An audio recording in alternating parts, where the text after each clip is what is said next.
Bonjour à tous, bienvenue à ce webinaire organisé par l'Association africaine de l'évaluation dans le cadre des séries de webinaires que nous avons lancées depuis cette année pour discuter ensemble des questions qui sont de préoccupation majeure et des thématiques d'intérêt pour l'Association africaine. Mon nom est Michel Ouedraogo. Je suis le président de l'Association africaine d'évaluation et je suis celui qui va modérer en fait ce webinaire aujourd'hui. Donc, vous avez l'interprétation en bas de votre Zoom. Donc, vous pouvez choisir essentiellement la langue qui vous convient. Si vous souhaitez nous écouter en français ou en anglais, n'hésitez pas. Aussi, vous avez les discussions qui sont ouvertes. N'hésitez pas à nous écrire et nous dire essentiellement depuis quelle ville vous nous suivez en ce moment. Just saying that we have interpretation for this webinar. So you can just see at the bottom of your Zoom and select the language that is suitable for you, both French and English. So we have the two translations for this webinar. Thank you very much. Alors, donc aujourd'hui, nous discutons essentiellement du concept du Made in Africa Evaluation. Alors, le Made in Africa Evaluation son historique remonte à 2007 lors de la conférence de l'AFREA qui s'est déroulée à Niamey au Niger du 17 au 19 janvier. Lors de cette conférence, il y avait un volet spécial qui avait été consacré sur la discussion, s'approprier l'évaluation, renforcer les bases d'un suivi et d'une évaluation enracinée et dirigée par l'Afrique, qui a été organisée par Zenda Ofi, Souley Gariba, Oumoul Kabiri Tal, Batal, et qui sont tous des anciens présidents de l'Association africaine de l'évaluation. À l'occasion de cette conférence, Michael Patton et Souley Gariba, ancien président de la FREA, a présenté le discours inaugural qui a lancé le concept sur s'approprier l'évaluation. Le concept en lui-même, Made in Africa Evaluation, vise à identifier et développer une approche africaine unique de l'évaluation. Il met l'accent sur le contexte, la culture, l'histoire, les croyances qui façonnent la nature même des évaluations, en particulier la réalité africaine diverse et souvent complexe dans lesquelles essentiellement ces évaluations sont mises en œuvre. Le concept soutient les efforts qui visent essentiellement à encourager non seulement les innovations au niveau local africain, mais également une évaluation qui est adaptée aux objectifs, aux cultures et au contexte africain. Donc, il vise à donner la parole essentiellement aux nombreuses personnes qui contribuent au développement et à l'évaluation sur le continent, notamment les évaluateurs, les chercheurs, les gestionnaires d'évaluation, les commissionnaires de l'évaluation, mais également aussi le monde universitaire et les étudiants qui travaillent sur le concept de l'évaluation sur le continent africain. Le webinaire d'aujourd'hui qui nous réunit s'intitule L'évaluation Made in Africa, état des lieux et perspectives. Pour discuter de ce webinaire, je reçois d'éminents conférenciers qui vont essentiellement s'entretenir avec nous. La première conférencière qui va s'entretenir avec nous est professeur Bagele Chiliza de l'Université de Botswana. Dans son intervention, professeur Bagele va explorer les méthodologies, les cadres, l'éthique et les dynamiques de pouvoir en lien avec le Made in Africa Evaluation. Mais avant de lui donner la parole, laissez-moi vous introduire cet éminent professeur Bagele. Professeur Bagele est un érudit postcolonial très renommé, chercheuse, auteur, éducatrice et un important leader d'opinion sur le continent africain, notamment dans le domaine de l'évaluation. Elle est professeure titulaire à l'Université de Botswana et son intérêt pour la recherche communautaire l'a amené à écrire sur d'abondantes ressources et des connaissances sur les savoirs indigènes et à publier un livre intitulé Indigenous Research Methodologies, et un ouvrage qui a suscité un discours international sur l'importance des méthodologies indigènes et en particulier en Afrique. Parmi ces réseaux et ses membres qu'on peut citer, elle est membre du Conseil Académie internationale de l'évaluation depuis 2020, membre du panel consultatif du Bureau indépendant d'évaluation du PNUD. Elle est également membre en tant que peer reviewer du Fonds pour la science de la République de Serbie et également experte en évaluation au sein du programme international d'évaluation IPDET. Donc, ce n'est que peu de mots pour citer essentiellement ce qu'est professeur Baguele et je vous laisse essentiellement l'écouter sur les concepts du Made in Africa Evaluation. Professeur Baguele, je vous retourne la parole.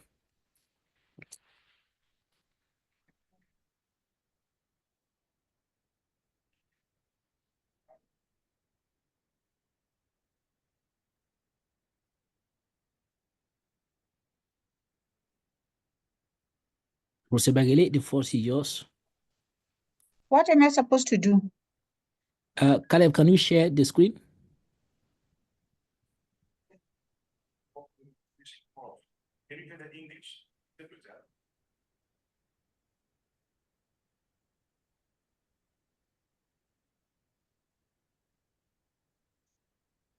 Okay, thank you very much.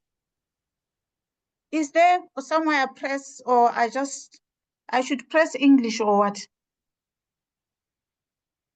Is it okay? Yeah, it's okay. You can go ahead. Caleb will change the slide for you. Okay. Good afternoon, listeners. Good afternoon, wherever you are. Thank you for coming to this webinar. And let me thank Afria for inviting me to share my thoughts in this valuable webinar where we try to enrich our knowledge of African evaluation paradigms, methodologies, tools, and frameworks. I'm going to talk about how the whole concept of African-rooted evaluation started, and I am going to talk about where we are at this point in time. Next slide, please. So when we talk about the Made in Africa evaluation, we usually try to think about. Quand nous parlons de l'évaluation Made in Africa, nous pensons aux événements qui ont conduit au Made in Africa à l'évaluation Made in Africa. Certains, on a déjà soulevé cela. Donc, diapo suivant, s'il vous plaît. Si vous suivez l'échéancier, vous comprenez que l'évaluation Made in Africa a commencé avec comment nous approprier de l'évaluation. Est-ce que vous pouvez changer les diapositives, s'il vous plaît? We are on the next slide. Diapo suivante, s'il vous plaît. So it started with in 2007 with the Ça a commencé en 2007 avec la conférence qui a été organisée au Niger. There was a stream that was called the Making Evaluation Our Own. Et il a été question de l'appropriation de l'évaluation. Et c'est à la suite de cette conférence que Solid Arriva et les autres se sont réunis et ont organisé ceux qui se sont inscrits pour prendre part à cette conférence pour réfléchir sur comment s'approprier l'évaluation, une évaluation ancrée en Afrique. Ce fut à cette conférence du Niger que il a été question de manière spécifique des paradigmes. On a abordé les questions de paradigmes, de méthodologie et des outils. Et il y a un accent qui a été mis sur la pertinence culturelle et contextuelle en matière d'évaluation. Il a été également question de l'éthique et de discuter également de comment est-ce que l'éthique doit être également prise en compte dans le cadre des valeurs de l'évaluation africaine. À la suite de cette conférence, en 2012, il y a eu une conférence de Bellagio. Cette conférence a promu une discussion sur le leadership africain en matière d'évaluation. Comment est-ce que nous prenons en compte une équipe de penseurs africains qui peuvent commencer par discuter de l'évaluation de manière contextuelle et l'intégrer dans le contexte africain. C'était à la conférence de Bellagio qu'il a été également question de comment le discours sur l'évaluation Made in Africa devrait être étendu afin de pouvoir soutenir les politiques de développement, les stratégies également au niveau national, aussi bien qu'au niveau régional.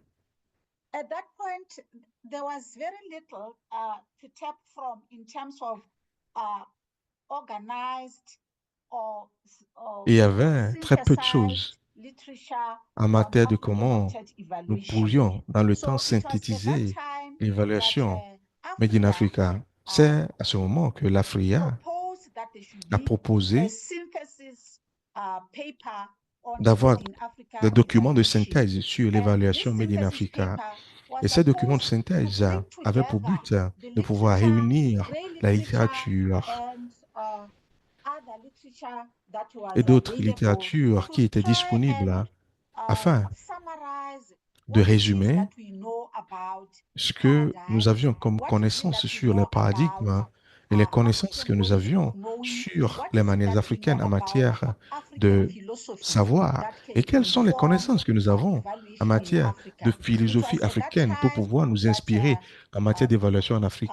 C'est à la suite de ces documents de synthèse que l'AFRIA a réuni toute la littérature existante en ce moment sur l'évaluation qui est une évaluation qui prend en compte l'histoire africaine, les expériences africaines, et également les perspectives africaines, une évaluation qui est ancrée dans la connaissance indigène africaine. J'étais la personne qui avait été choisie pour mener cet exercice. C'est dans ce processus que j'ai réussi à contacter les philosophes africains. Et ce que j'ai compris, c'est qu'il y a des philosophes africains qui ont produit des documents sur la philosophie africaine. Il y a des Africains également qui ont produit des documents sur l'idéologie africaine comme la Renaissance.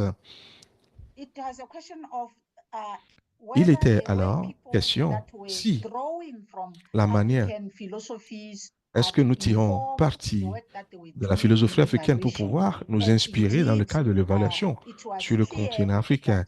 Il était en effet clair que les Africains s'inspiraient de tout le processus de colonisation en s'inspirant des travaux de Ngugi et tous les autres Africains qui ont abordé la question de la décolonisation de la pensée.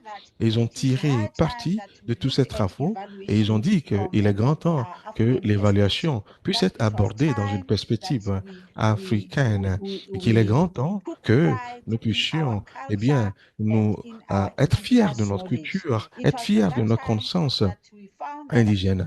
Ce fut à ce moment que nous avons compris que la manière dont ceux qui avaient produit des écrits sur la culture africaine, comme Santé, il y a certains qui ont écrit sur le Ubuntu. Ubuntu comme un concept qui pourra nous aider dans le cadre de l'évaluation. À la fin des synthèses de ce rapport, nous avons également constaté qu'il y a le discours sur l'évaluation africaine. Dans la manière dont les noms sont donnés même. Comment est-ce qu'on peut donner le nom à quelque chose qui est appelé African Made Evaluation, l'évaluation africaine? Les Américains n'en ont pas parlé. Les Américains n'ont pas dit une évaluation Made in America, une évaluation authentiquement américaine.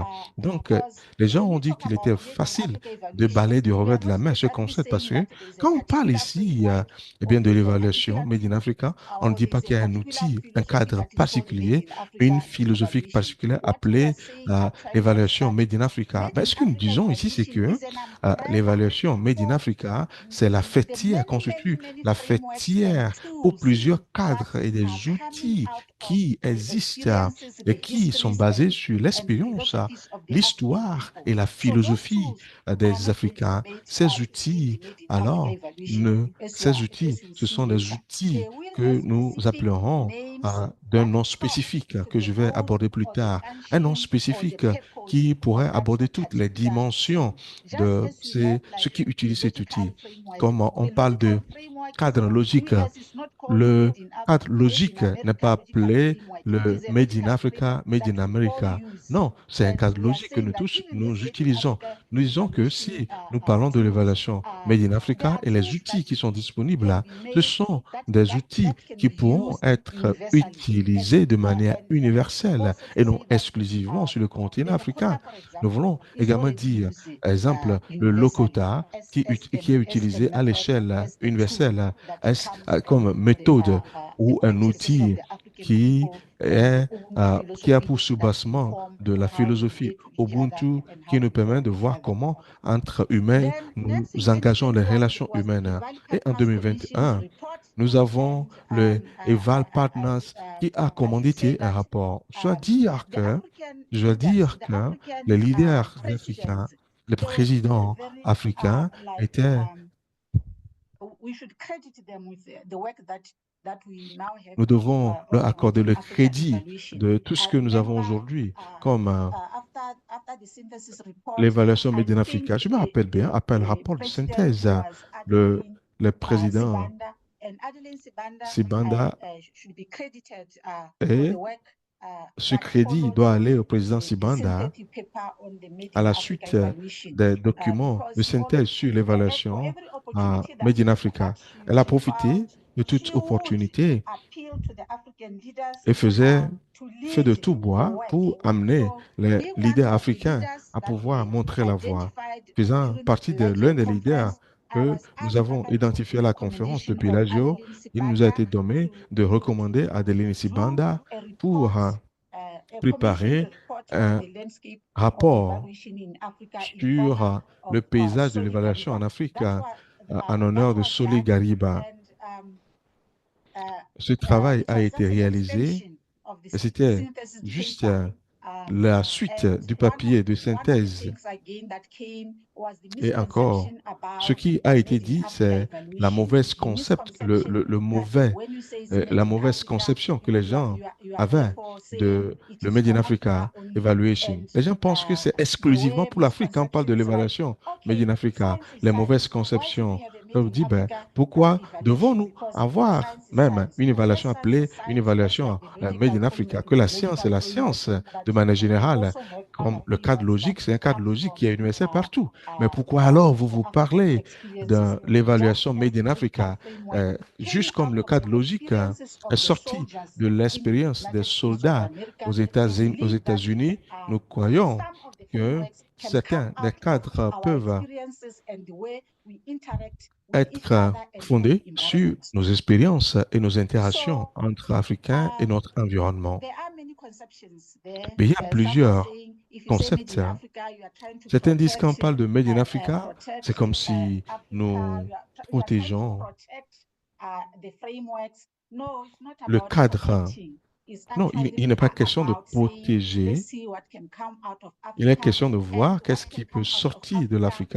Et ce qui peut sortir de l'Afrique, c'est quelque chose qui peut être utilisé sur le plan mondial. Et en 2024, encore une fois, sous la conduite de Adelaide Sibanda, la Fondation Mastercard a voulu financer un projet sur comment cartographier les méthodes et les outils de cas d'évaluation. Et cette cartographie a pour but de pouvoir identifier les penseurs influents et les outils qu'ils ont contribué pour la promotion des philosophies qui font la promotion et les cadres qui font la promotion de cette évaluation. Nous avons également demandé à co-conceptualiser et co-créer un cas d'évaluation ancré sur les valeurs africaines et les méthodes africaines. Et ce que je vais faire, je vais faire ressortir le résultat de ce document de synthèse et que le rapport sur le paysage de l'évaluation sur le continent africain est également aborder les résultats de la commission qui a travaillé sur l'évaluation des cadres, méthodes et outils de l'évaluation financés par la Fondation Mastercard.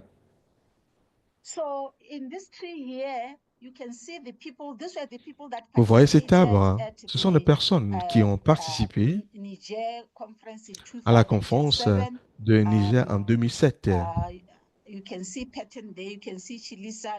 Petende, Chilisa, Zenda et ceux qui ont participé à cette conférence.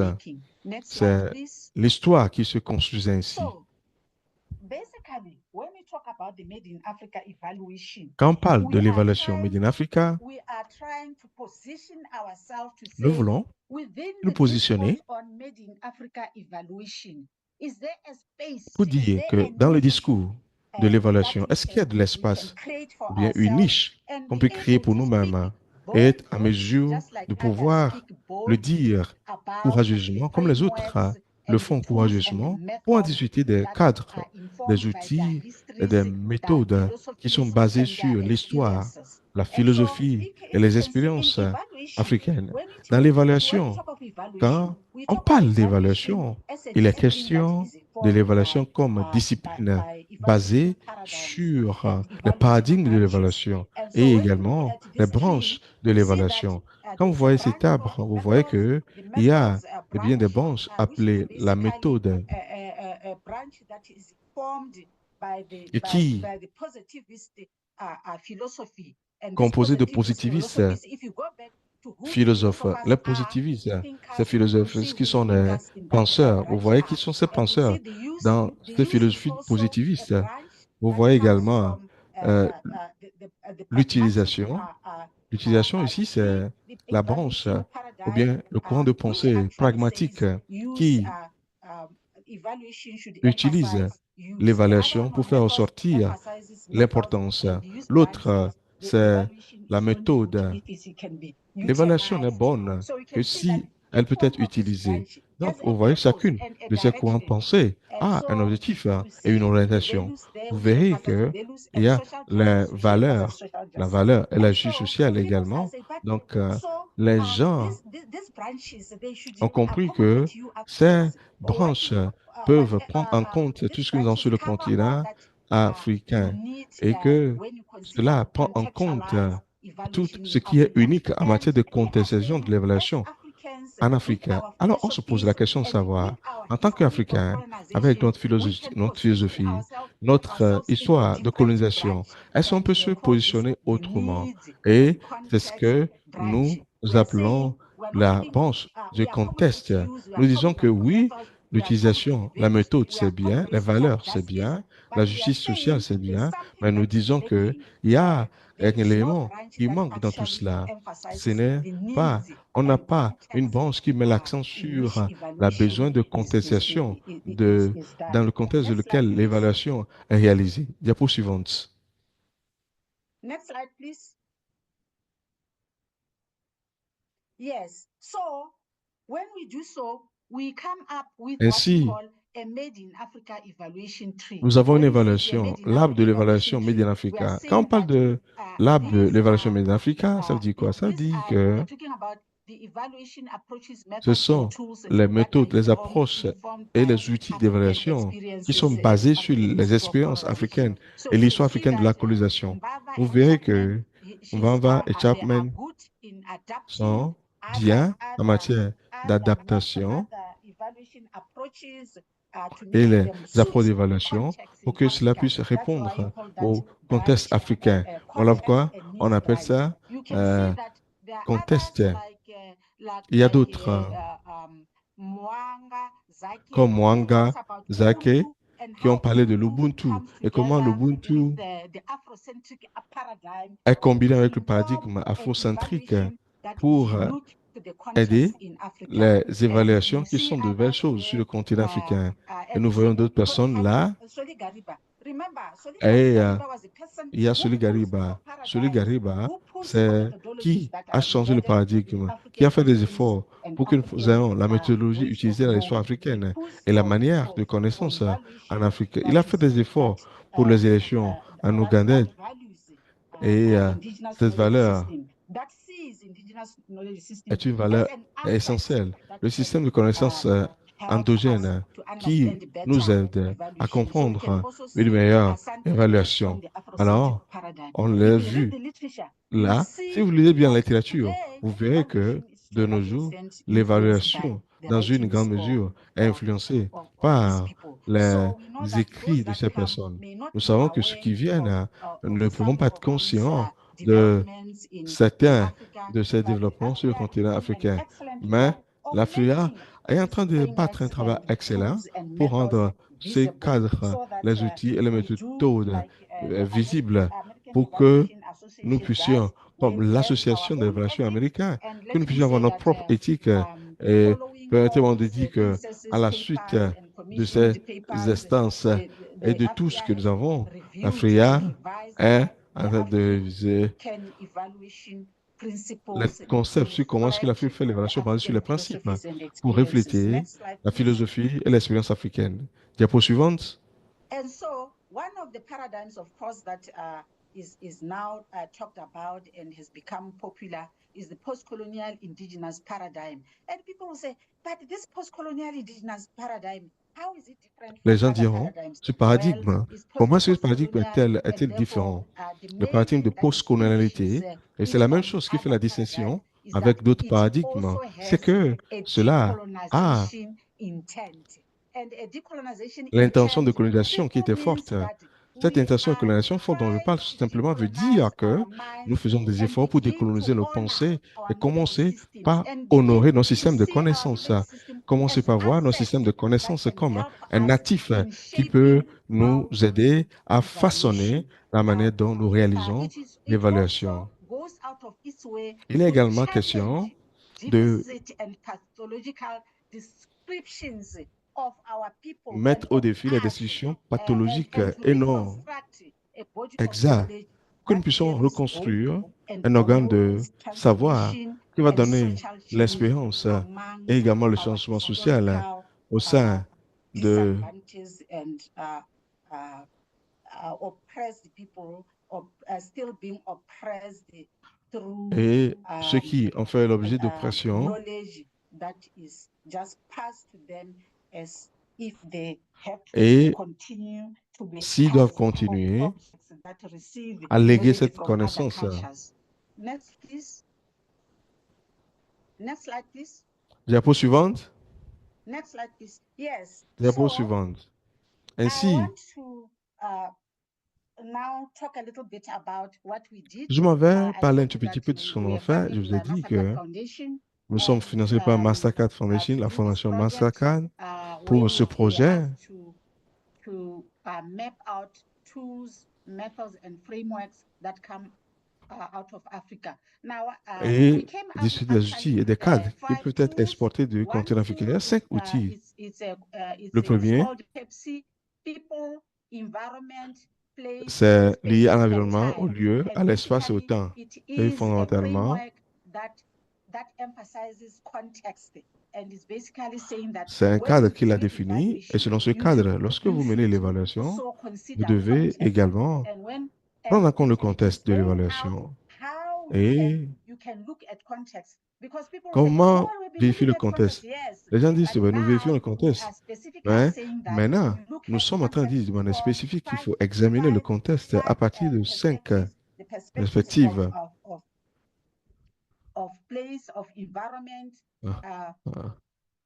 La perspective de lieu, de l'environnement, le temps, and the perspective of people. Basically, the P stands for people, and then the E is for environment, and the other P is for il y a l'environnement, il y a le rythme. Le S, c'est l'espace en anglais, et d'autres. Je ne vais pas rentrer dans les détails, mais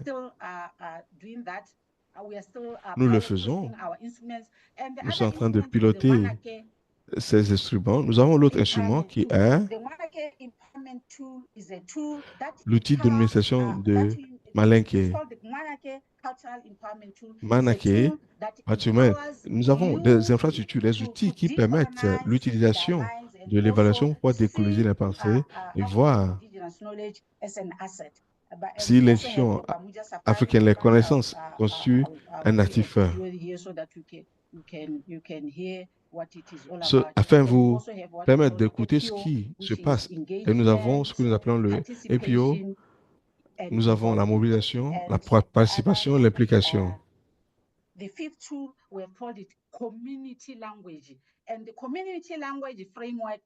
Et le cadre communautaire, la langue qui est utilisée, met l'accent sur le fait que quand nous utilisons l'évaluation, il faut voir les langues communautaires. La langue communautaire ne fait pas seulement mention à la langue parlée, mais aux proverbes, aux métaphores, également aux devinettes, au folklore et tout message qui est communiqué même par des éléments visuels. Je vais vous montrer comment est-ce que nous avons réussi à le faire et ce que nous proposons comme méthodologie de procéder à l'évaluation en Afrique. Fondamentalement, disons que nous sommes en train de passer des discussions de groupes qui sont des personnes, mais nous pensons à la conversation provocative parce que nous croyons qu'en Afrique, nous ne faisons pas les prévisions parce que je crois que la prévision doit être le résultat de ces soldats qui avaient le cadre logique parce que lorsque vous êtes dans une discipline où l'armée est présente, il faut faire des prévisions. Mais dans la vie réelle, j'ai félicité, j'ai dit que l'Afrique, on doit provoquer les uns les autres à discuter et que nous puissions parler librement sur la base de nos perspectives.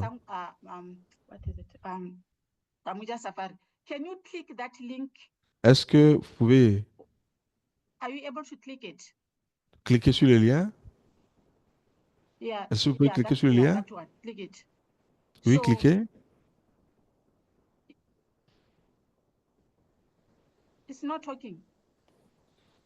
Ah ben ça ne passe pas.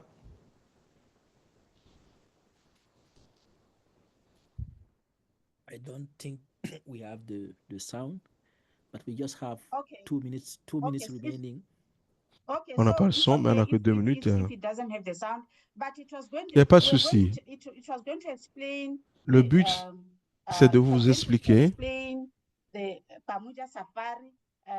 le Pamoja Safari, qui est une théorie de changement basée sur 7 principes tirés du système de connaissances africain. 1. Le principe de Sankofa. Et la vidéo vous sera projetée. En réalité, la Sankofa, avec certains participants qui montrent clairement que ces Africains sont des primates. Les gens pensent que c'est vrai, ce qui n'est pas le cas.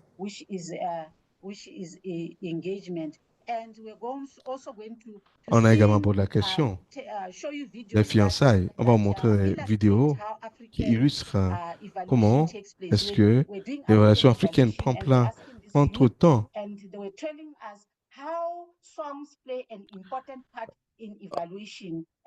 On m'a demandé quelle est la partie la plus importante de l'évaluation.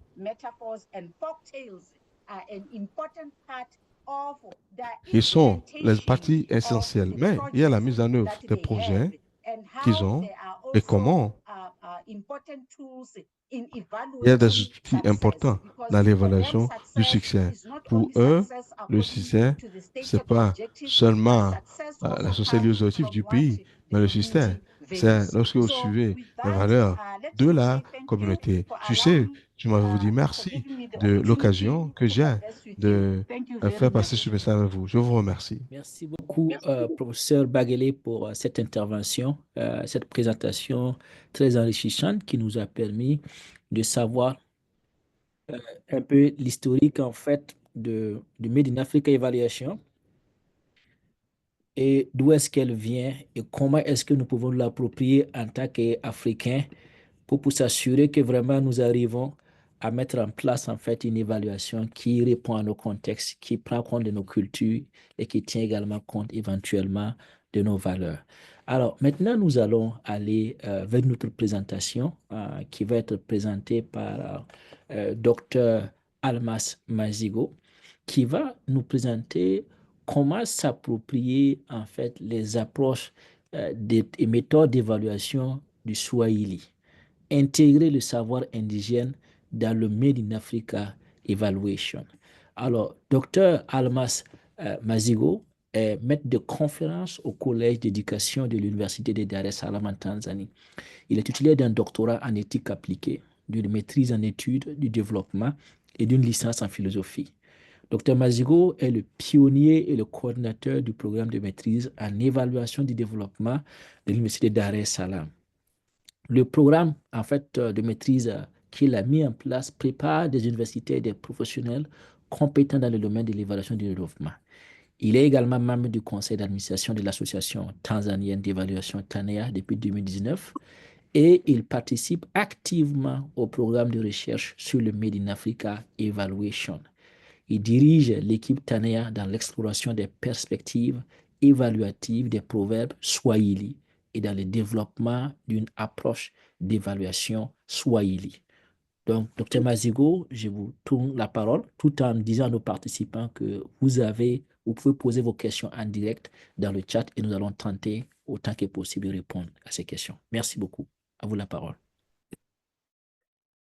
Thank you very much, Moderator President Miche, for the kind introduction. Merci, Président Miche, pour cette présentation. J'aimerais saisir cette occasion pour participer à ce webinaire. Je veux bâtir sur ce que le professeur Chirisa a déjà présenté sur l'historique et présenter mon parcours dans cette Made in Africa. Est-ce qu'on peut aller à la première diapositive? J'ai été informé, sensibilisé sur l'agenda en 2019 quand j'ai rencontré le professeur Chirisa en Suisse.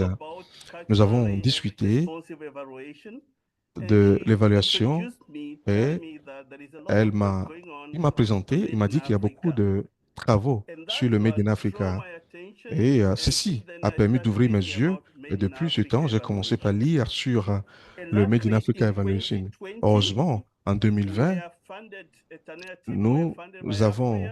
nous avons été financés par Afria pour réaliser une recherche Searching Evaluation Insights in Swahili Proverbs, rechercher d'idées évaluatives dans les proverbes swahili. Nous avons utilisé une approche pour développer l'évaluation africaine et nous avons réussi, dans ce sens, à commencer les recherches sur les proverbes swahili pour nous permettre de pouvoir voir quelles sont les perspectives et les principes qui peuvent nous aider à développer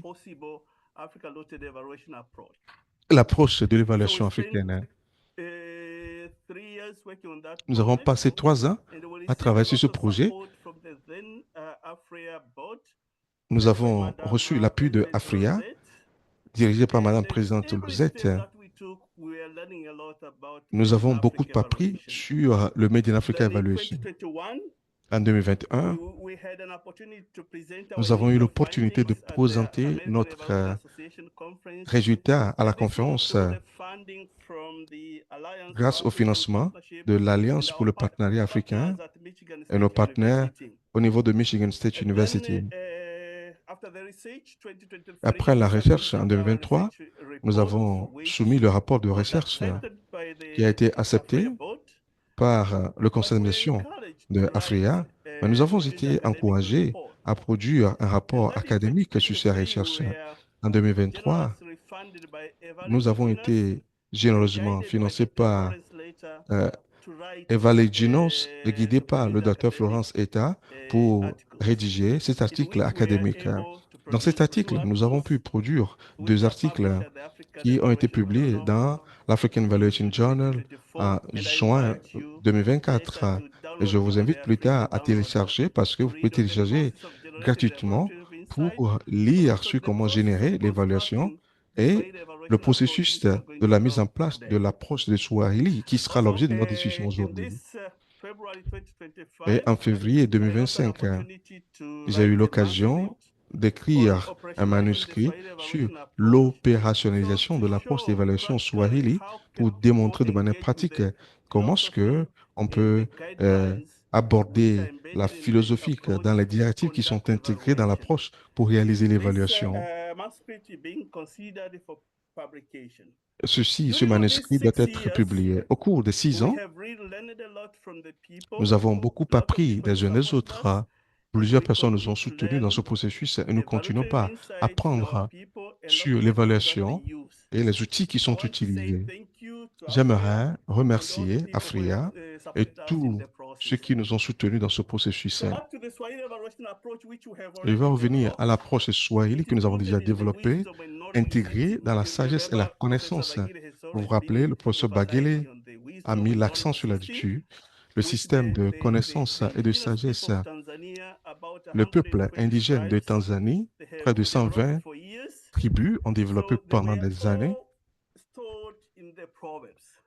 qui sont dans les proverbes, et voir dans quelle mesure nous pouvons l'appliquer au contexte de l'évaluation et comment cela peut nous aider à réaliser l'évaluation. Comme stipulé dans l'article, les proverbes swahili, il y a la sagesse et les perspectives qui peuvent être appliquées à plusieurs aspects de notre évaluation. Et sur la base de cela, nous avons poursuivi pour développer une philosophie et les directives pour la mise en œuvre de l'évaluation. Diapo suivant, s'il vous plaît.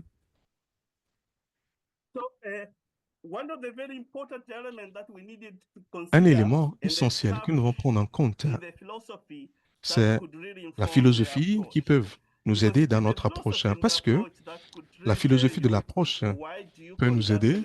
Pourquoi est-ce que l'évaluation est réalisée? Quand est-ce que l'évaluation est réalisée?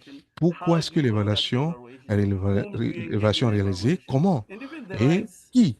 Et également, le reste et les responsables de tous ceux qui ont participé à l'évaluation. Sur la base de l'analyse des proverbes, nous avons été en mesure de générer que les fondations philosophiques pour l'approche Swahili. Nous avons l'ontologie. L'ontologie, c'est le fait que la réalité est vécue et expérimentée. Cela nous fait comprendre que nous avons une réalité qui est expérimentée et vécue. Peut-être ce n'est pas une construction sociale, mais les gens ont fait cette expérience. Et pour ce qui est de la connaissance, c'est une question de relation et d'expérience. Si nous n'avons pas expérimenté ce phénomène, il nous faut apprendre pour avoir cette connaissance grâce à ceux qui ont déjà eu une relation directe, une expérience directe en la matière. Pour que cette connaissance soit générée, il y a lieu que nous puissions discuter avec ceux qui ont cette connaissance.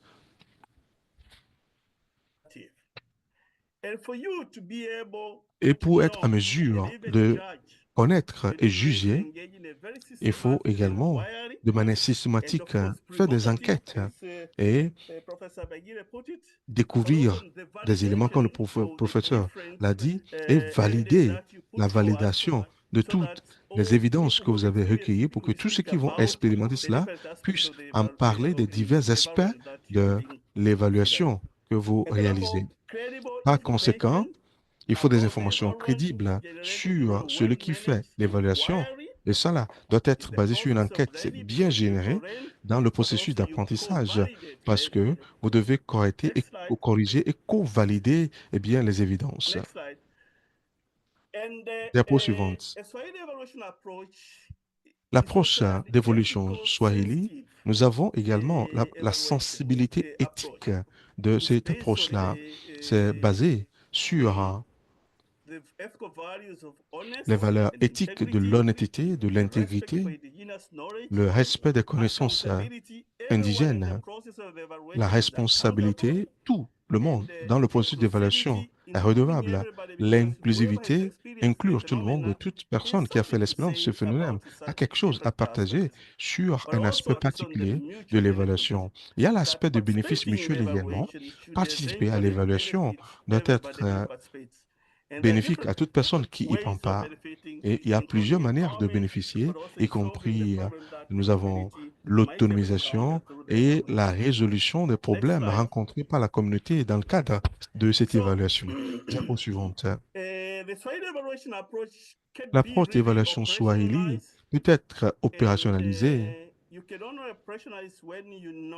On peut l'opérationnaliser lorsque vous savez quand et pourquoi vous devez mener les évaluations. Et en juger par les proverbes, au moins 3 raisons se dégagent qui sont nécessaires pour mener une évaluation. La première raison, c'est de déterminer les performances. La performance et la redevabilité deviennent un problème parce que nous avons constaté que lorsque vous avez un projet, c'est un projet qui est rempli de promesses. Qu'est-ce que nous pouvons faire pour changer le contexte? C'est ça le projet. Quelles sont les contributions qui seront faites? Quels sont les types d'activités, les processus qui sont ceux qui seront impliqués et quels sont les résultats attendus? Voilà les promesses que nous devons évaluer, voir si le projet a répondu à ses engagements. Ce sont les engagements. Voilà pourquoi il faut mener une évaluation pour déterminer la performance. Et quand nous déterminons cela, nous pouvons, réprimander ceux qui ont échoué de respecter, honorer leur engagement. La deuxième raison de l'évaluation, c'est de pouvoir identifier les mesures préventives et correctives. Pourquoi? Parce que toute intervention peut être sujette à des échecs ou à des défis. Bon, savoir ces défis à l'avance et mettre en place des mesures préventives est essentiel pour pouvoir résoudre ces problèmes avant que cela ne soit insoluble. Et la dernière raison pour l'évaluation, c'est co-apprendre et coproduire l'histoire des projets de développement. Pourquoi avons-nous besoin de co-apprendre et coproduire? Parce que quand nous avons compilé les informations sur une intervention, en substance, nous disons que voilà ce qui s'est passé. Celui qui lit ce rapport peut savoir que voilà ce qui s'est passé, pourquoi l'intervention a été faite, qui sont ceux qui sont impliqués, quelles sont les ressources utilisées et quels sont les résultats ou l'impact que cela a eu. Donc, générer cette narrative et les leçons pour que les gens puissent détecter la pertinence de l'évaluation est essentielle.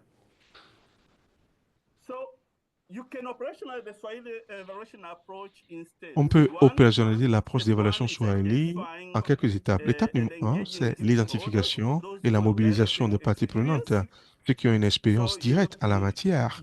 Donc, c'est la première étape, identification et mobilisation des parties prenantes. On le fait avec ceux qui sont dans la communauté où l'intervention a été réalisée. Et deuxième étape, c'est définir avec ceux qui sont les parties prenantes, définir l'objectif et la portée avec les parties prenantes et clarifier les promesses qui ont été faites dans le cadre de l'intervention et s'aligner sur les besoins. Le professeur Titis a parlé des besoins dans son intervention, s'aligner sur les besoins de la communauté et déterminer si cette évaluation est à mi-parcours ou en fait parcours ou en temps réel. Diapo suivant. La troisième étape, c'est de choisir les méthodes culturellement appropriées et l'approche d'évaluation Swahili et la sagesse que nous avons générée des proverbes doivent être adaptées et en phase avec les méthodes que les gens puissent être ouverts à partager leur expérience avec le phénomène qui fait l'objet de l'évaluation. Donc, il est essentiel d'être ouvert. Les gens doivent être également à l'aise, quelle que soit la méthode qui doit être utilisée pour que les gens soient à l'aise pour pouvoir s'ouvrir, doit être prise en compte. L'étape suivante également, qui est tout aussi importante, c'est de pouvoir mobiliser les gens et les indicateurs, les critères pour évaluer le succès ou le progrès. On ne doit pas imposer les critères aux gens, il faut amener les gens ensemble à eh bien, s'accorder. Quatrième étape, c'est de recueillir les données. Encore une fois, vous faites cela grâce aux enquêtes, les enquêtes qui cherchent à fouiller, également des récits, et également la réflexion. Donc, pour qu'ils puissent également apprendre dans le processus sur comment ils peuvent le faire mieux à l'avenir. Diapo suivante. Étape numéro 5, lorsque vous aurez généré les données, les preuves, il faut faire l'analyse collaborative. Les proverbes et les sagesses que nous avons nous expliquent que on ne va pas interpréter tout ceci seul. Il faut l'interpréter avec ceux-là, avec qui vous devez travailler pour avoir la validation et tirer parti de leur sagesse, apprécier et également avoir les perspectives que vous avez parce que vous pouvez avoir beaucoup de perspectives sur ce qui peut aider dans la résolution du problème de la communauté. Étape numéro 6, c'est co-création de l'histoire. C'est une étape essentielle pour pouvoir recueillir les récits, les expériences que les gens ont. Il est important que cela soit pris en compte dans l'histoire de l'intervention, que les gens puissent être à l'aise pour pouvoir s'ouvrir. We have 1 minute remaining, Dr. Mazigo. Vous avez encore 1 minute. Partagez les résultats de manière très transparente et de manière accessible. Le 8, appliquer les leçons et garantir la redevabilité. Il faut identifier les actions correctives et les gens doivent être responsabilisés et mettre en place des mécanismes de suivi. Dernière diapo, s'il vous plaît. J'aimerais conclure sur 3 choses. L'approche d'évaluation en Swahili n'est pas destinée aux personnes qui parlent le Swahili. Vous n'avez pas besoin de connaître les proverbes Swahili pour mener l'évaluation avec les proverbes Swahili, mais il faut comprendre la philosophie Swahili et les lignes directrices opérationnelles qui peuvent être utilisées avec succès. Deuxième chose, la méthode d'évaluation en Swahili fournit un cadre holistique, participatif et culturellement fondé pour des évaluations de développement. L'évaluation doit être inclusive, éthique et doit avoir un sens. Le dernier, l'approche d'évaluation Swahili est une approche africaine enracinée, prête à être utilisée. Donc, j'aimerais vous encourager à l'adopter et à l'utiliser. Je vous remercie. Merci beaucoup. Asante Merci, sana. Docteur Mazigo, pour cette belle présentation sur l'approche Swahili d'évaluation. Alors, le temps court et nous courons derrière le temps, donc ce n'est pas du tout évident. Nous allons maintenant aller pour la dernière présentation qui va nous permettre de discuter ici de notre approche, de notre méthodologie ancrée sur les pratiques africaines d'évaluation. C'est l'utilisation de la narration, en anglais on dirait storytelling, pour l'évaluation d'impact dans le contexte du Made in Africa Evaluation. Et cette présentation va nous être donnée par Dr. Patrick Mba Okwen, qui est un leader renommé dans le domaine de la prise de décision fondée sur les données probantes, avec une expertise qui couvre la santé, l'éducation et la recherche et la santé climatique. Il est champion dans la promotion des innovations Made in Africa Evaluation, qui encourage l'utilisation des solutions et des approches locales tout en renforçant la mobilisation des données de la recherche pour relever les défis locaux et mondiaux. Alors, l'impact de son travail est particulièrement axé dans le bassin du lac Tchad, en Afrique francophone, et lui a valu essentiellement des prestigieuses reconnaissances et récompenses, notamment le prix Cochrane O'Brien Shelham, le prix AVPU de la Banque mondiale, le prix Campbell Robert Boruch et le prix African Evidence Network Leadership. Il est membre actif et influent de plusieurs réseaux africains qui mettent l'accent sur l'évaluation participative et la diffusion essentiellement éventuellement de données dans le domaine académique pour le développement d'ARA pour l'alphabétisation de base et le calcul des réseaux, du Guideline International, la collaboration GBI et tant d'autres réseaux dont éventuellement il fait partie. Donc, pour ne citer que ceci, je vais laisser la parole à Dr. Patrick qui va nous entretenir sur l'utilisation de la narration comme approche d'évaluation d'impact dans le contexte africain. Dr. Patrick, la parole est à vous.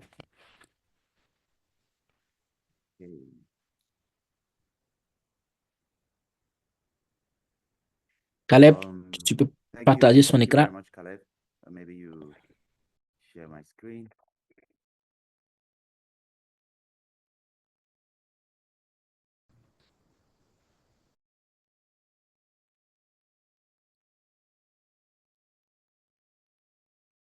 Caleb, maybe you'll try to share the screen for me.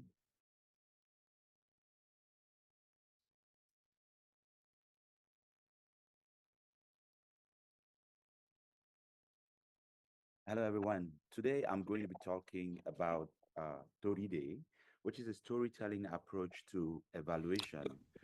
L'approche de narration sur l'évaluation, sur laquelle nous sommes en train de travailler pendant 10 ans maintenant, basée sur l'approche traditionnelle africaine de narration. Je me nomme Patrick O'Coin. Je suis responsable d'équipe de T-Base. Toride est une approche traditionnelle sur l'avenue des deux rivières, élaborée en réponse aux défis posés par la production, la diffusion et l'évaluation des connaissances sur le changement, combine les méthodes de la ressource du Nord global et les méthodes indigènes africaines du Sud global. Alors, ceci est basé, comme vous pouvez le voir, oui, encore 3 diapos, basé sur l'approche de Onjoya. Je dis Fonjoya, je cite en 1869, c'est un concept de l'évaluation de son royaume et de documenter cela en termes de format binaire, en termes de carré et de cercle. Et ceci est basé sur comment être en mesure d'utiliser pour raconter l'histoire sur comment est-ce que les choses sont développées dans son royaume. Alors, les principes clés du Toride, on a perdu l'orateur,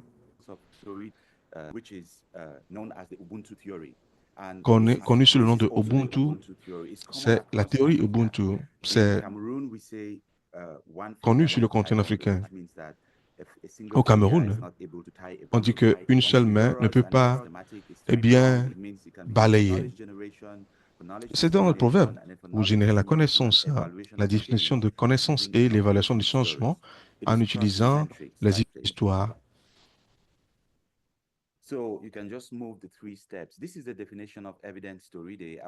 Voilà la définition de la narration. Je vais aller vite. C'est le cycle qui est utilisé par le Toride.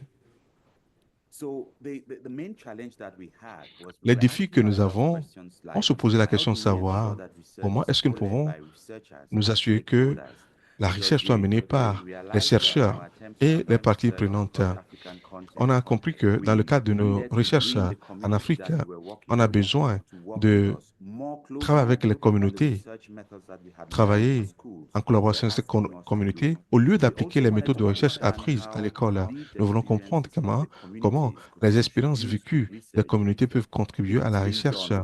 Si cela est fait de la manière dont nous faisons, nous l'avons appris à l'école.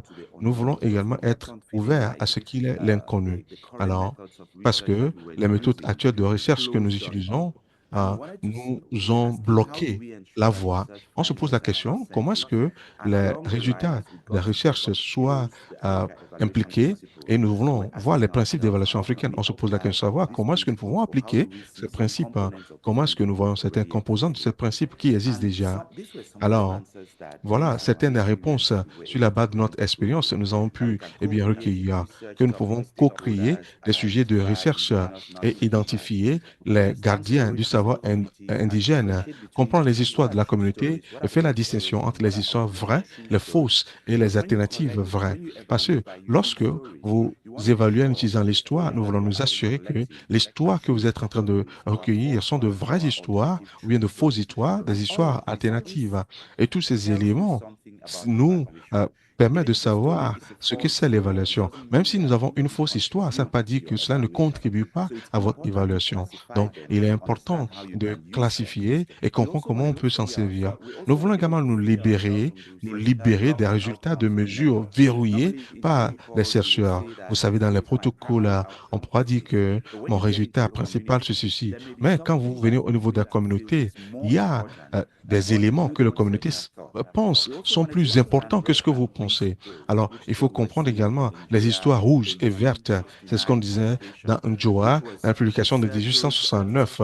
C'était un cercle et un carré sur les résultats qui sont un processus à toute étape. Au niveau de la base, il n'y a rien comme voilà le résultat final. Non, nous avons également partagé les résultats de participation pour pouvoir bien, éliminer les barrières, les complexités linguistiques et le faible taux d'alphabétisation. Nous avons laissé place à l'inspiration des cultures et des valeurs africaines. Voilà certaines des différences que nous avons entre l'approche tauridée et l'approche des enquêtes. On peut rapidement passer ces diapositives. Il y a des différences. Nous avons un cas pratique de cette narration par rapport à l'apprentissage social et émotionnel, un projet que nous avons réalisé au Cameroun. La première chose que nous devons faire, c'est de former les collecteurs de données et nous avons développé les critères pour classer les types d'histoires. Nous avons les critères pour comprendre la fidélité des histoires. Nous avons également les ressources comme les guides, les enregistreurs et également des fiches d'information. Les histoires doivent être racontées. Quand vous recueillez les histoires, que cela soit raconté dans un format de répertoire clair. L'idée ici, c'est de faire ressortir le fait que l'histoire doit être à la première personne du singulier. C'est la première personne. Et ça doit suivre, bien, le problème que nous avons ici. Et si vous avez des expériences sur l'intervention que vous voulez déployer, bien l'intervention qui est concernée et les expériences, les résultats qui sont générés de ce que les gens vont vous donner. N'oubliez pas qu'il est important de documenter les dates et l'exposition à l'intervention. S'il n'y a pas d'exposition à l'intervention de ce participant qui vous parle, nous avons également besoin de suivre, bien, de faire le suivi de cette histoire. Quand vous faites la narration, des fois, l'histoire ne coule pas de source. Donc, vous ne comprenez pas qu'il y a quelque chose qui ne tourne pas rond. Donc, il faut prêter attention aux signaux d'alerte qui peuvent, bien, se dégager. Voilà des histoires similaires que nous avons selon le modèle de journal. Alors, quand je rentre dans la classe, mes amis sont très réceptifs. Ils sont réceptifs, c'est le résultat que nous voulons voir. Alors, c'est ça, une histoire verte dont je parle. Ils m'ont soutenu avec la nourriture et avec un bic. Ils m'ont demandé si je me porte bien et s'il y a besoin d'autres choses. Alors, voilà. L'autre, aujourd'hui, le professeur nous a dit qu'une main ne pouvait pas faire le lien et que nous devons soutenir nos amis. Je ne m'inquiète plus de la guerre. Ou aujourd'hui, un camarade de classe m'a attaqué et m'a traité d'en bas. J'étais triste parce que j'ai été victime des atrocités de l'Amba. Alors, les histoires peuvent être collectées de diverses manières. En écrivant en participant, par des enregistrements audio, les enseignants ou les parents peuvent aider les enfants à écrire dans leur journal. Dans ce cas, ils utilisaient la troisième personne. Donc, on dirait aujourd'hui, Manka était très content d'être en classe.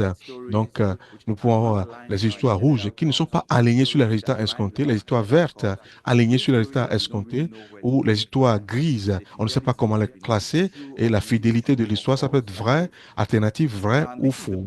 Maintenant, voilà le processus que j'ai décrit par rapport au processus Toride. Je ne vais pas rentrer dans les détails, mais je vais vous dire quelles sont les activités qui sont menées. Maintenant, Voilà comment, avec le temps, nous avons pu mener l'application de l'évaluation, les principes d'évaluation africaine. Ce qui est intéressant, c'est que ces principes d'évaluation africaine sont identifiés dans une méthode que nous avons commencé par développer avant d'être exposés à l'AFRIA, avant que l'AFRIA nous permette de pouvoir avoir plus de connaissances sur le principe d'évaluation africaine, avec les personnes comme Chinisa, Tsukundane. Alors, tous ces éléments, vous pouvez voir les principes qui sont énoncés, quels sont les principes et comment cela s'applique en matière de narration. Quand je parle de narration, c'est la narration, c'est tel que nous l'avons connu, raconter des histoires sur le continent africain, partout, comme nos grands-parents étaient les gardiens de ce savoir et racontaient l'histoire pour savoir si le royaume est en train d'avancer ou n'avance pas. Diapo suivante. Nous avons également eu à examiner quelles sont quelques pensées sur l'évaluation africaine, les pensées qui existaient et qui ont été partagées par le passé. Par exemple, nous avons les méthodes de décolonisation, les histoires, l'analyse des histoires, qui sont des pensées qui sont de Chilisa, mais également certains éléments de quelques écrivains très connus comme Ben Okri, Ole Soyinka et Tino Achebe. Même, ils étaient des littéraires, ont déjà mentionné le fait que la narration, bien raconter une histoire, c'est un outil de recherche. Ben Okri, en particulier, croit que la narration, ce n'est pas seulement un art, c'est une science. Nous devons commencer par, comprendre, la narration comme une science. Diapo suivante. Voilà d'autres options que nous allons également examiner grâce à la narration, en utilisant l'intelligence artificielle. Nous utilisons l'intelligence artificielle pour des histoires, surtout lorsque le journal est dans un enregistrement audio. L'intelligence artificielle peut être utilisée pour faire l'extraction. Pour le système de connaissances indigènes, nous avons l'analyse des sentiments et nous avons pu détecter la connaissance traditionnelle et nous aider à comprendre exactement comment est-ce que la connaissance indigène est communiquée dans l'histoire. Et dans la décolonisation de l'évaluation, nous avons les outils de narration peuvent avoir des outils interactifs qui peuvent nous aider à détecter si c'est une perspective coloniale ou bien et non. Pour nous, nous n'avons pas de problème à utiliser soit une perspective coloniale ou non coloniale. Mais ce qui est important pour nous, c'est que nous devons reconnaître et nous devons promouvoir la perspective africaine à chaque fois que nous écrivons dans ce contexte. Nous utilisons l'intelligence, l'IA pour la transformation de la communauté ou bien l'impact transformationnel ou les outils d'analyse et de narration de l'intelligence artificielle peut changer les comportements avec le temps. Ceci est important parce que nous utilisons le journal de narration qui peut être très essentiel. C'est juste un exemple de l'outil que nous avons réalisé. Comment avons-nous utilisé la narration? La narration a été utilisée pour pouvoir renforcer la qualité des données et les essais contrôlés pour le programme d'apprentissage randomisé. Alors, c'est essentiel. Cela nous a aidé à comprendre l'approche, quel est l'impact de l'approche. Et quand vous faites la triangulation, il y a des résultats que vous allez, que vous ne pouvez pas détecter autrement. Donc, cela peut venir soutenir vos RCTs et c'est ouvert. Ça permet d'avoir plus de compréhension et discuter davantage à l'avenir. Dans les diapos qui vont suivre, on peut les parcourir rapidement. Ce sont les exemples de ce que nous avons vu. Par exemple, l'histoire verte, l'histoire rouge, un exemple. L'histoire grise, un exemple. On évolue. Voilà les résultats que nous avons eus avec le temps. Notre base de référence. Quand nous parlions aux écoliers, ou bien quand nous faisons le journal, nous avons seulement 3 histoires vertes où les élèves nous disons de bonnes histoires sur les expériences d'apprentissage. On avait 16 histoires où les élèves ne disaient pas de bonnes choses sur les expériences d'apprentissage et 3 qu'on ne peut pas classer. Sur 6 mois, ça a changé. 12e mois, voyez l'évolution. On n'a plus d'histoires vertes. Et c'est exactement ce que Njoya 1869 essaie de documenter dans cette publication sur son royaume. Mais comment est-ce que les choses changent avec le temps en utilisant juste le cercle et les carrés de vert et de rouge. On peut passer, ce sont les explications de comment est-ce que on peut aider les gens à comprendre que c'est l'histoire réelle. Est-ce que ça veut dire, diapo suivante, s'il vous plaît? Mais ce qui est intéressant sur les fausses et les histoires alternatives vraies, on a perdu l'orateur, on a perdu l'orateur.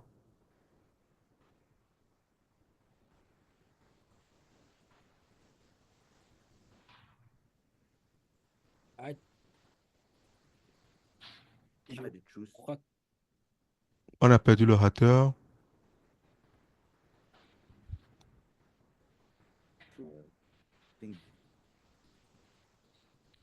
On a perdu l'orateur, on ne le suit plus. Il a un problème de connexion sûrement.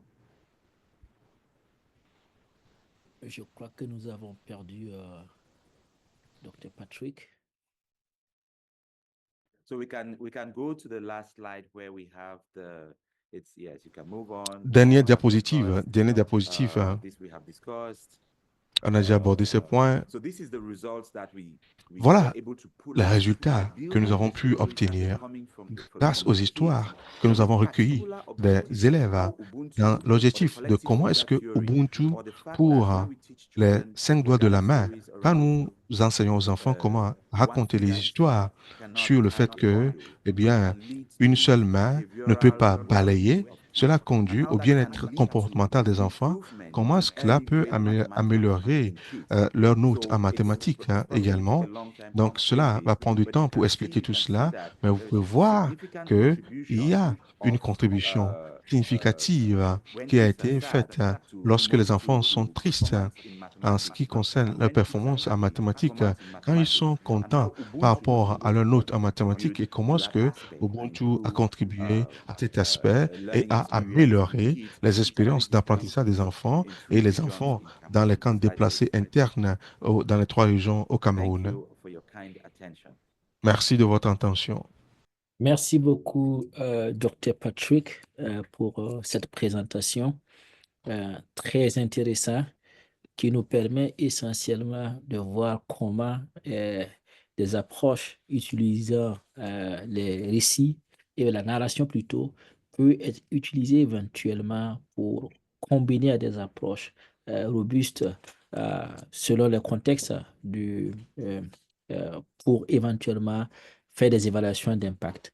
Alors, je dis merci beaucoup à tous nos présentateurs. Alors, beaucoup de gens ont écrit dans les discussions pour nous dire qu'ils n'arrivent pas à voir en fait le chat. Le chat est désactivé, mais vous pouvez utiliser l'option des questions et réponses essentiellement pour poser vos questions. J'ai quelques questions qui ont été posées que nous allons essentiellement tenter d'attribuer au présentateur pour qu'il puisse nous répondre. La première question que je vais éventuellement demander au professeur Baguele de répondre.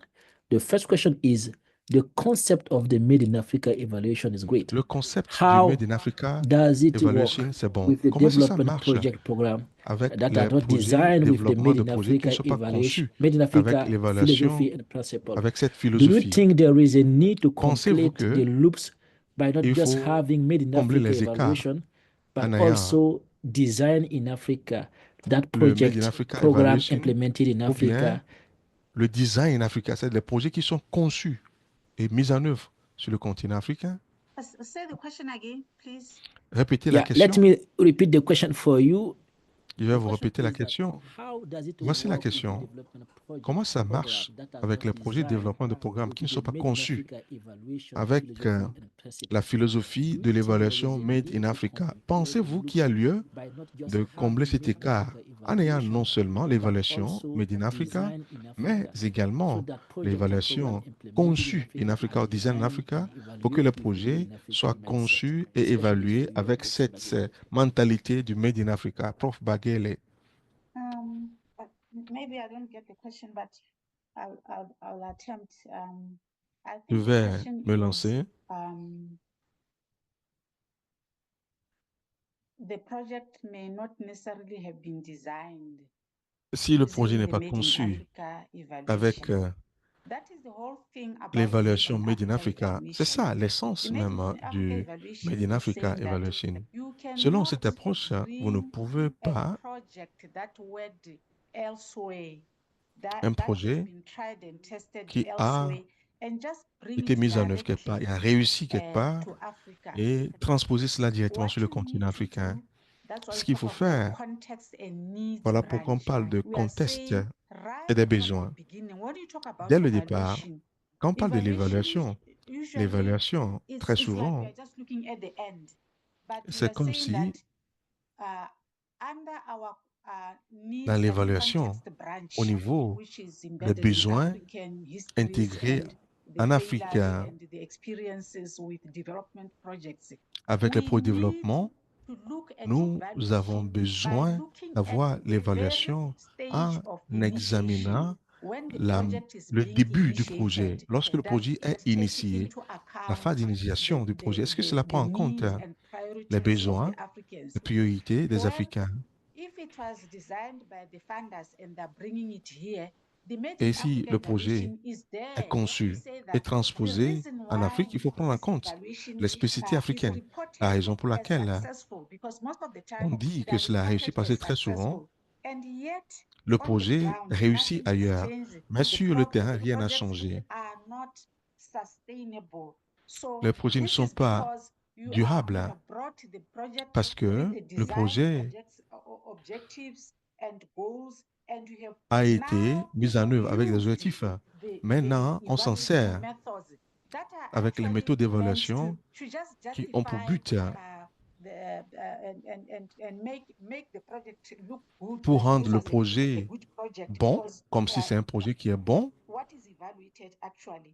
mais ce qui est évalué, en fait, ne prend pas en considération ce que le peuple, la communauté considère comme étant un critère de succès du projet.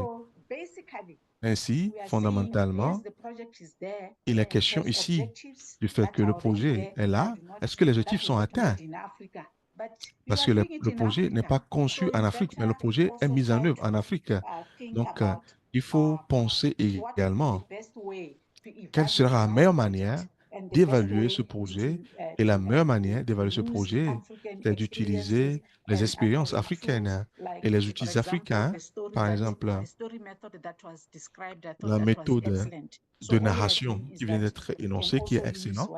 Ce que nous faisons, nous pouvons utiliser ce que nous avons en Afrique pour faire la même chose que les autres méthodes. Parce qu'avant toute chose, les projets ne sont pas façonnés sur les expériences africaines pour que nous sachions si ça marche ou non. Okay, thank you very much, Professor. Merci beaucoup, Prof. Bagele. Une question de Cher au Dr Mazigo. Comment faire le lien entre le concept de l'approche Swahili comme une contribution à la complexité de notre époque? Dr Mazigo, est-ce que vous pouvez rapidement répondre à cette question? Répétez la question, s'il vous plaît. Comment est-ce qu'on peut faire le lien de ces concepts par rapport à votre présentation, l'approche Swahili? Comment on peut connecter l'approche Swahili à la complexité de notre époque? Nous faisons face au moment difficile et complexe. Comment faire le lien entre cette approche d'évaluation sur ces concepts?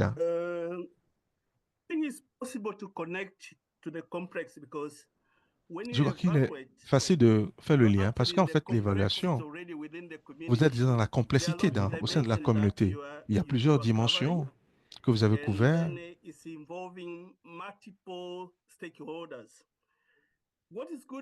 Il y a plusieurs acteurs. Ce qui est essentiel, c'est que cela donne une opportunité pour que tous les acteurs de pouvoir avoir une expérience de l'intervention.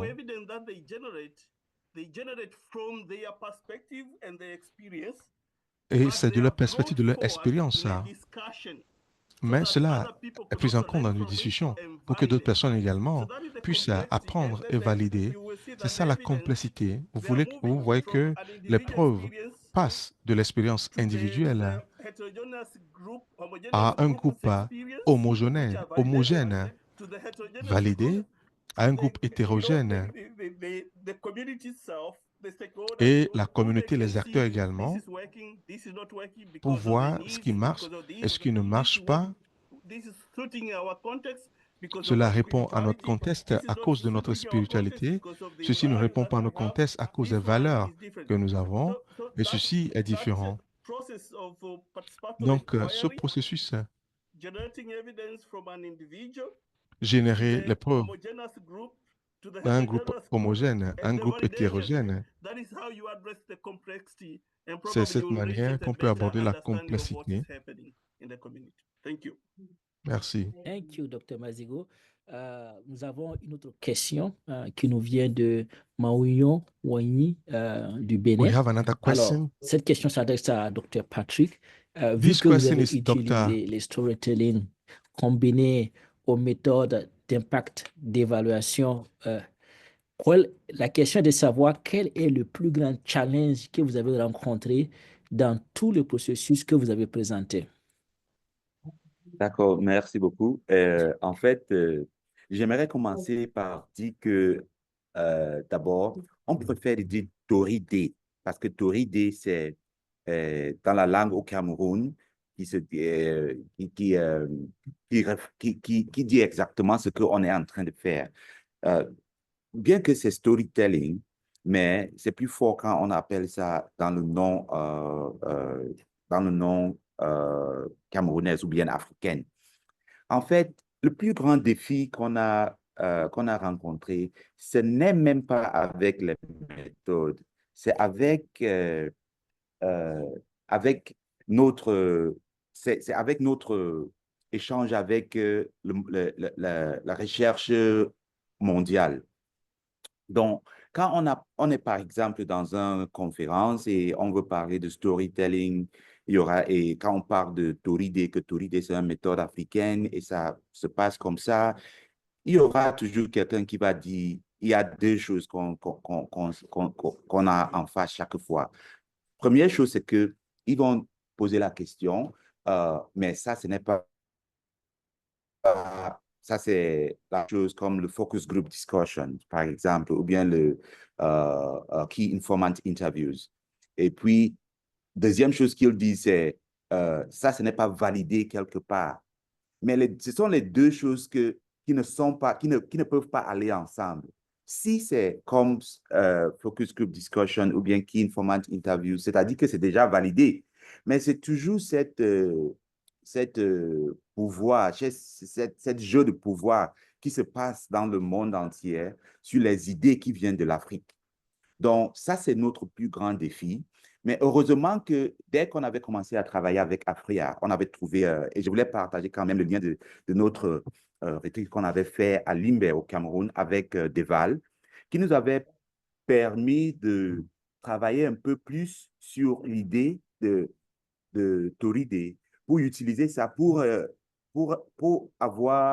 essayer de expliquer ça à partir des Africa Evaluation Principles et les Made in Africa Evaluation Approaches. Donc, c'est ça c'est notre plus grand défi. Merci. Merci beaucoup, Patrick. Merci. Alors, je vais peut-être permettre à un participant d'élever la main et de poser la question. Alors, on a plusieurs participants. J'ai Lebogang Rankowe qui a levé la main. Robogang, est-ce que vous pouvez ouvrir votre micro et puis parler?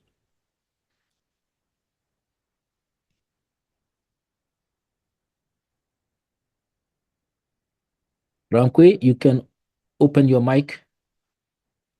Yes, Doc. No, thanks. I think I pressed the hand mistakenly.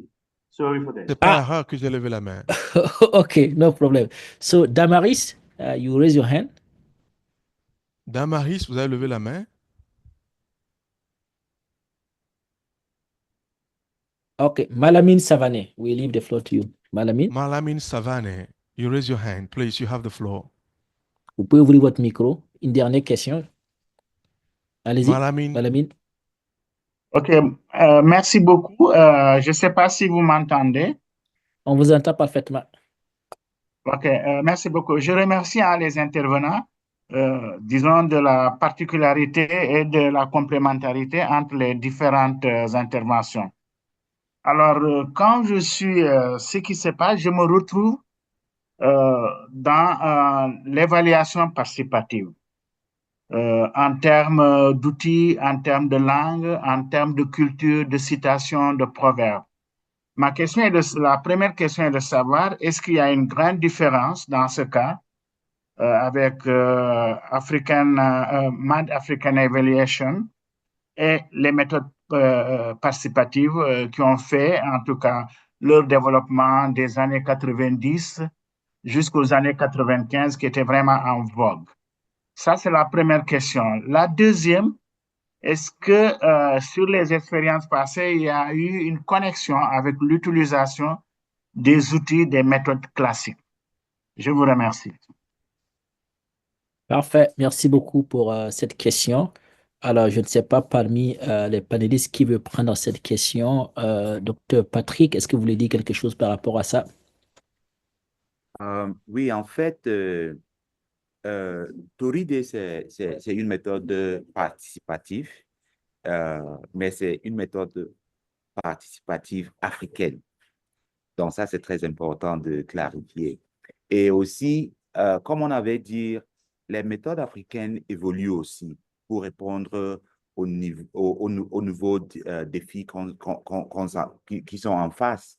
Et pour ça, ce que je peux dire, c'est on peut toujours étudier les méthodes de recherche globales pour comprendre exactement comment notre méthode aussi, parce que sinon, c'est toujours important de comprendre exactement ce qui se passe partout dans le monde. Parce que sinon, même nos choses, on peut dire que c'est la même chose et on n'a plus besoin de les développer parce qu'il y en a déjà. Et ce que je peux dire, c'est, pour clarifier, parce que le Toride, ça part plus de juste ce que je viens de dire. Parfois, par exemple, dans toutes les cultures, il y a une idée du temps. Donc, je suis à Limbe, au Cameroun, pour le Indaba, qui est une réunion des revues systématiques et pour utiliser les données probantes pour les prises de décision. Et il y avait une question, il y avait un storyteller, qui a dit que when you come to tell your stories, leave your numbers and your data behind. Donc, c'est-à-dire que quand tu veux raconter votre histoire comme chercheur, pour que les gens comprennent, il faut laisser les nombres et les statistiques. Mais ce qu'on doit comprendre, c'est que l'idée, c'est, si je peux dire que dans 30 jours, si vous prenez ce médicament, dans 30 jours, la fièvre va disparaître. Ça, c'est le résultat. Mais je peux aussi dire que avant le nouveau lune, la fièvre va disparaître. Donc ça, c'est comme si je n'ai pas utilisé les nombres, mais j'ai utilisé les nombres en façon, ou bien comme qu'on le fait toujours en Afrique. Donc, il faut commencer à réfléchir, même pour mesurer qu'on doit commencer à utiliser les traditions ou bien les méthodes traditionnelles de l'Afrique. Merci. Merci beaucoup, Dr. Patrick, pour cette réponse qui est la dernière de notre série et qui met en même temps fin à notre webinaire vu que nous sommes arrivés dans le temps de la fin. Je voudrais profiter du micro pour dire merci au nom de l'Association africaine d'évaluation à professeur Kilisa Bagele, qui est une de nos pionnières, en tout cas sur l'approche Made in Africa Evaluation, au Dr Mazigo et également aussi à Dr Patrick pour leur contribution vraiment inestimable qui nous a permis en ce jour de parcourir un peu l'historique du Made in Africa Evaluation, mais aussi de voir également des cas concrets sur comment le Made in Africa Evaluation s'exprime ou s'applique dans le concret, dans la pratique de l'évaluation. Donc, c'est avec joie que nous profitons de l'occasion pour vous dire que l'Afria est là et un des mandats de l'Afria, c'est de travailler toujours à promouvoir les approches endogènes, les approches africaines d'évaluation et nous allons continuer vraiment à mettre de l'avant cet agenda-là. Pour terminer, quelques informations, c'est de dire que en juin, au mois de juin, du 16 au 18 juin, nous aurons la célébration du 25e anniversaire de l'Afria et nous aurons l'occasion à ce 25e anniversaire également d'avoir des événements spéciaux qui seront également consacrés au Made in Africa Évaluation.